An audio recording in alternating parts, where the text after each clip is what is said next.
Bom, pessoal, hoje vou trazer aqui um assunto bem importante, um assunto muito útil, né, do ponto de vista neurológico, para quem dá plantão em pronto-socorro, para quem tá pensando em começar também a dar plantão. Então, é algo que chega bastante na emergência e, com certeza, quando você começar a dar plantão, ou você que já dá, vai se deparar ou se deparou com um paciente neste contexto. Então, o que é a pseudocrise, pessoal? Pseudocrise é uma pseudocrise convulsiva. Então, é como se fosse uma síndrome epilética falsa. Então, o paciente chega para você simulando uma crise convulsiva.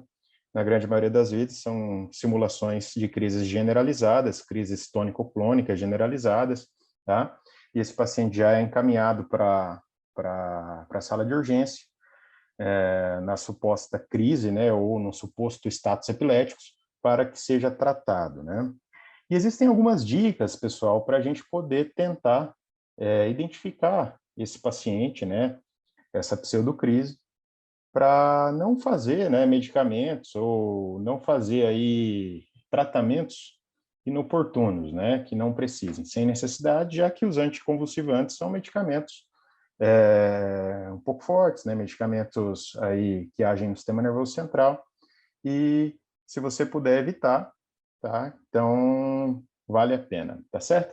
Então, quais são os principais pontos, pessoal, os principais achados do ponto de vista semiológico para a gente tentar identificar um paciente num contexto não orgânico, né, num contexto de pseudocrise?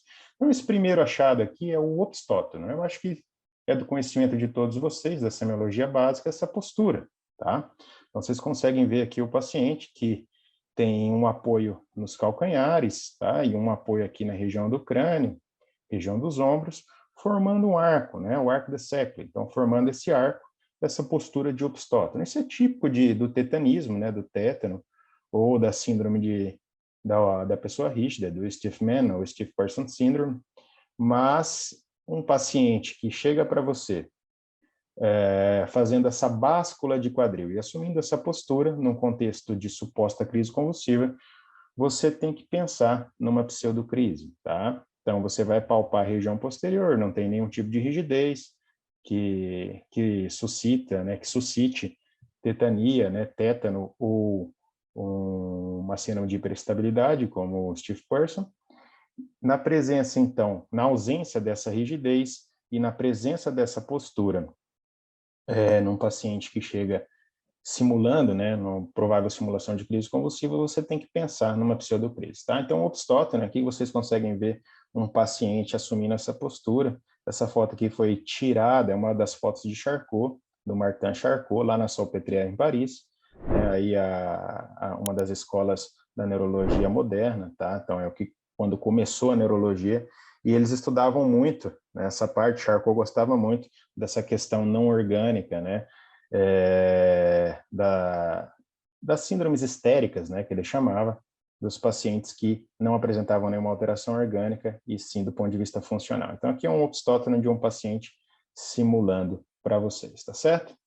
Olhos fortemente fechados, pessoal. Então, olhos fortemente fechados é o famoso sinal de Rosenbach. Então, é aquele paciente que chega para você e ele teve uma crise tônico-clônica, uma provável crise, e ele fica de olhos fechados e os olhos bem cerrados, de modo que você consegue ver a contração palpebral superior. Então, isso é chamado de sinal de Rosenbach, tá? Então, isso é um dos sinais aí que suscita uma pseudocrise, tá? Então, fala a favor. Cabeça balançando de um lado para o outro. O paciente que chega para você com a cabeça balançando de um lado para o outro, tá? Seja em lateralização, tá? Seja em rotação. Isso aí também fala muito a favor de uma pseudocrise convulsiva, de um distúrbio funcional, tá?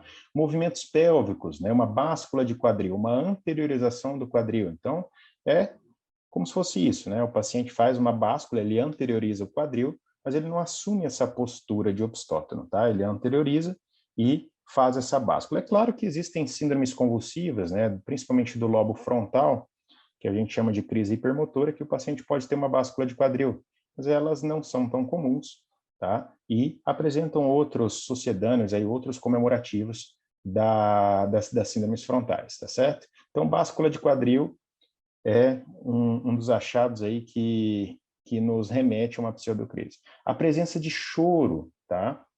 Durante a crise convulsiva também é algo aí que acende aí, né?